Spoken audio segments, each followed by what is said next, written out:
الحمد لله رب العالمين والصلاة والسلام على رسوله الأمين أما بعد فأعوذ بالله السميع العليم من الشيطان الرجيم رب اشرح لي صدري ويسر لي أمري واحلل عقدة من لساني يفقهوا قولي القائل في كتابه العزيز قد كان لكم في رسول الله أسوة حسنة لمن كان يرجو الله واليوم الآخر وذكر الله كثيرا سورۃ الاحزاب۔ پس تحقیق تمہارے لیے اللہ کے رسول صلی اللہ علیہ وسلم کا رسول اللہ صلی اللہ علیہ وسلم کی زندگی بہترین اسوہ حسنہ ہے، جو آخرت پر اور اللہ پر اور آخرت کے دن پر ایمان لاتا ہے اور اللہ کا ذکر کثرت سے کرتا ہے۔ پیارے حبیب صلی اللہ علیہ وسلم سے محبت یہ ایمان کا لازمی جز اور حصہ ہے، اس کے بغیر ایمان پورا نہیں ہوتا، اور محبت کا تقاضا یہ بھی ہے کہ آپ کی اطاعت اور فرما برداری کی جائے، آپ کی سنت جو ہے اور آپ کے اسوے کے مطابق زندگی گزاری جائے، چاہے وہ عبادات ہوں یا دنیا کی جملہ دوسری مصروفیات ہوں یا معاملات ہوں۔ اللہ کے نبی صلی اللہ علیہ وسلم کے پیارے صحابہ جو ہیں وہ آپ کی اتباع میں آپ کے طریقے، آپ کے اٹھنے بیٹھنے کے انداز، ایون کے سفر کے اندر جہاں آپ قیام کرتے وہاں بھی رکا کرتے تھے، اور یہ اسی وقت ممکن ہے جب ہم آپ کی سنت کو جانیں گے، پہچانیں گے کہ آپ صلی اللہ علیہ وسلم کو کس چیز سے پیار تھا، کس چیز کو آپ پسند اور لائک کرتے تھے، اور جو سنت سے اور آپ کی اتباع سے کنارہ کشی کرے تو آپ نے سورہ احزاب کی آیات سنی نماز کے اندر کہ کہیں گے یوم تقلب وجوہہم فی النار، جب چہرے ان کے آگ میں جھلس رہے ہوں گے اور وہ کہیں گے انا اطعنا سادتنا وکبراءنا، ہم نے اپنے بڑوں کی اطاعت کی، اپنے سادات کی اطاعت کی، اور انا اطعنا سادتنا وکبراءنا فاضلونا السبیل، انہوں نے ہمیں رستے سے گمراہ کر دیا۔ ربنا آتیہم عذابا ضعفا من النار، اے اللہ ان کو دگنا عذاب دینا، ولعنہم لعنا کبیرا، اور بڑی ان پہ لعنت کرنا۔ تو اللہ کے نبی کی اطاعت سے منہ موڑنا، آپ کی سنت سے روح گردانی کرنا جہنم میں جانے کا موجب ہوگا، اور آپ کی اتباع جنت کے میں جانے کا رستہ ہے، جیسا کہ ابو ہریرہ رضی اللہ تعالیٰ عنہ کی حدیث میں ہے کہ میری ساری امت جنت میں جائے گی الا من ابا، مگر وہ جنہوں نے جنت میں جانے سے انکار کر دیا۔ صحابہ حیران ہوئے کہ ایسے بدبخت کون ہے جنہوں نے جنت میں جانے سے انکار کر دیا، تو آپ نے کیا فرمایا؟ من اطاعنی دخل الجنہ، جس نے میری اطاعت کی وہ جنت میں جائے گا، ومن عصانی، اور جس نے میری نافرمانی کی فقد ابا، گویا اس نے جنت میں جانے سے انکار کر دیا۔ تو آپ صلی اللہ علیہ وسلم کی پسندیدہ چیزوں میں ایک تھا تیمم، آپ ہر چیز میں سیدھے ہاتھ کو استعمال کرتے، دائیں جانب سے شروع کرتے۔ ام المومنین عائشہ رضی اللہ تعالی بنت ابی بکر صدیق رضی اللہ تعالی عنہ فرماتی ہیں كان النبي صلى الله عليه وسلم يعجبه التيمم في تنعله وترجله وطهوره وفي شأنه كله۔ یہ بخاری اور مسلم کے لفظ ہیں کہ پیارے حبیب صلی اللہ علیہ وسلم کو دائیں جانب پسند تھی، جوتا پہننے میں، بال بنانے میں، اور اپنی طہارت کے اندر، اور اپنے سارے معاملات میں۔ جب بندہ تنعل سے مراد ہے جب بندہ جوتا پہنے تو پہلے دایاں پہنے، ترجل سے مراد ہے جب بال بنانے لگے تو دائیں جانب سے شروع کرے۔ طہارت کے معاملے میں مراد یہ ہے کہ جب بندہ غسل کرے تو دائیں جانب پانی پائے، اور سونے کے معاملے میں کہ دائیں جانب منہ کر کے اور اپنا ہاتھ اپنی جو ہے رخسار کے نیچے رکھ کے سوئے۔ لباس کے اندر بھی دائیں، مثلا بازو جو ہے وہ پہلے ڈالے، کھانے پینے میں بھی دائیں جانب سیدھے ہاتھ سے کھائے اور پیے، اور اسی طرح عطا بھی کسی کو کچھ چیز دینی ہے سیدھے ہاتھ سے، لینی ہے تب بھی سیدھے ہاتھ سے۔ اسی طرح جب مسجد کے اندر صفیں برابر ہوں تو دائیں جانب جو ہے وہ زیادہ پسندیدہ ہے۔ اس بارے میں ایک ضعیف روایت بھی ہے کہ جس میں فرشتے جو ہیں رحمت کی دعا کرتے ہیں فی میامن الصفوف، دائیں جانب جو صفیں ہوتی ہیں۔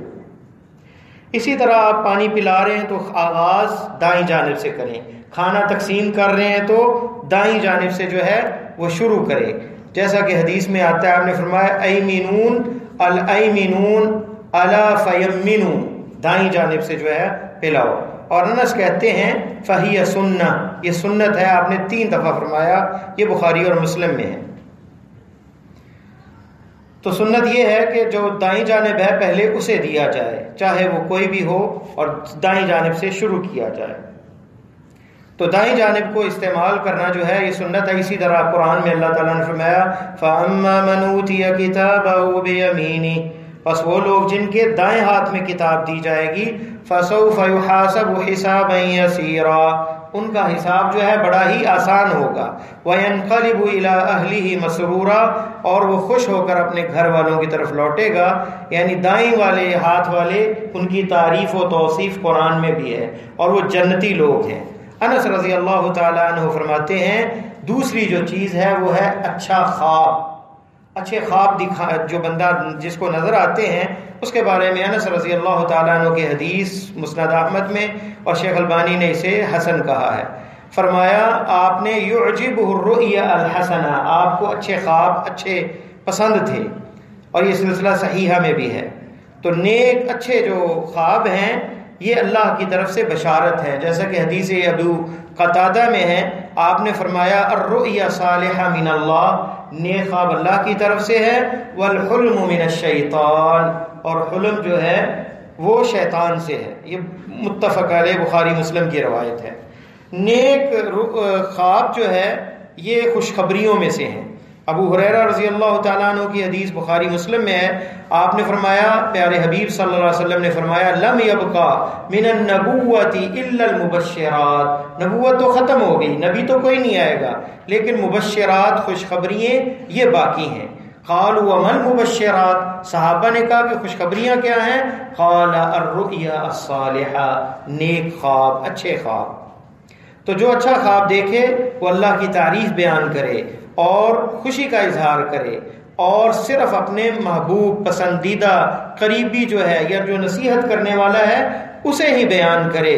ابو سعید خدری رضی اللہ تعالیٰ عنہ کی حدیث میں ہے، آپ نے فرمایا اذا رأى احدكم الرؤيا يحبها، کوئی بندہ خواب ایسا دیکھے جو اسے پسند ہے، فانما هي من اللہ، یہ اللہ کی طرف سے ہے، فليحمد الله عليها، اللہ کی تعریف بیان کرے اس پر، وليحدث بها، اور اسے بیان کرے۔ یہ بخاری کے اندر ہے۔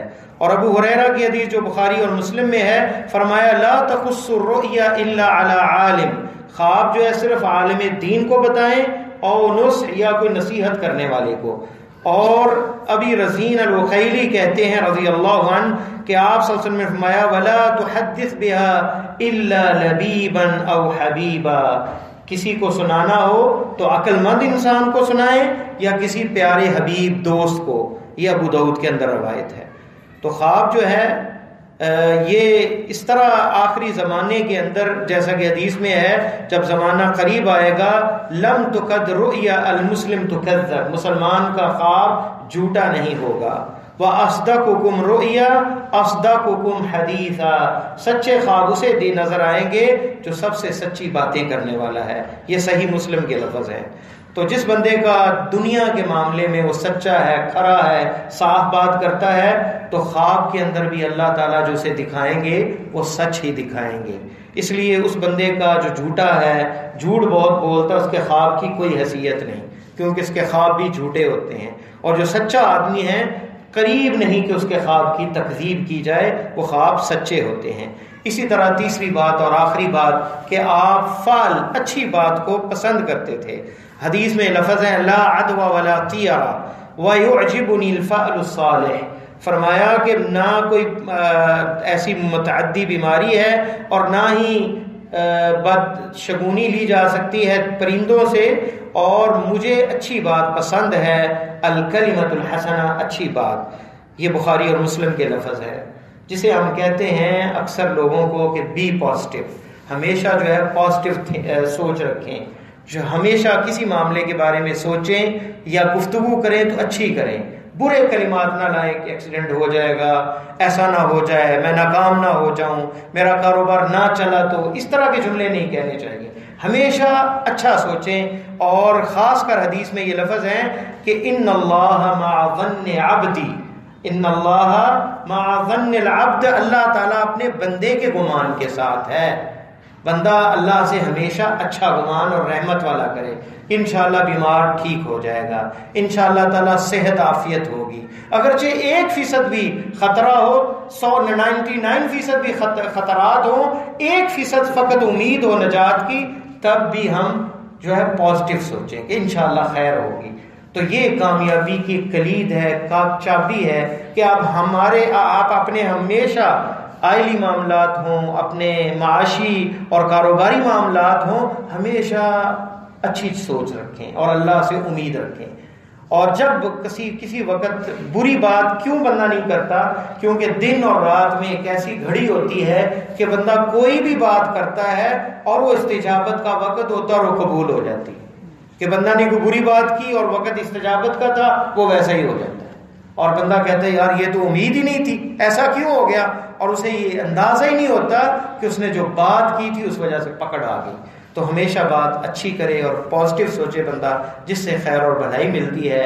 تو آپ صلی اللہ علیہ وسلم کی سنت، آپ کے طریقے کو ہر معاملات میں بندہ دیکھے، اور اسی میں اطمینان بھی ہے، قرار بھی ہے، راحت بھی ہے، اجر بھی ہے، جنت میں جانا بھی ہے. اللہ سے دعا ہے کہ اللہ مجھے اور آپ کو قرآن و سنت پر عمل کرنے کی توفیق عطا فرمائے.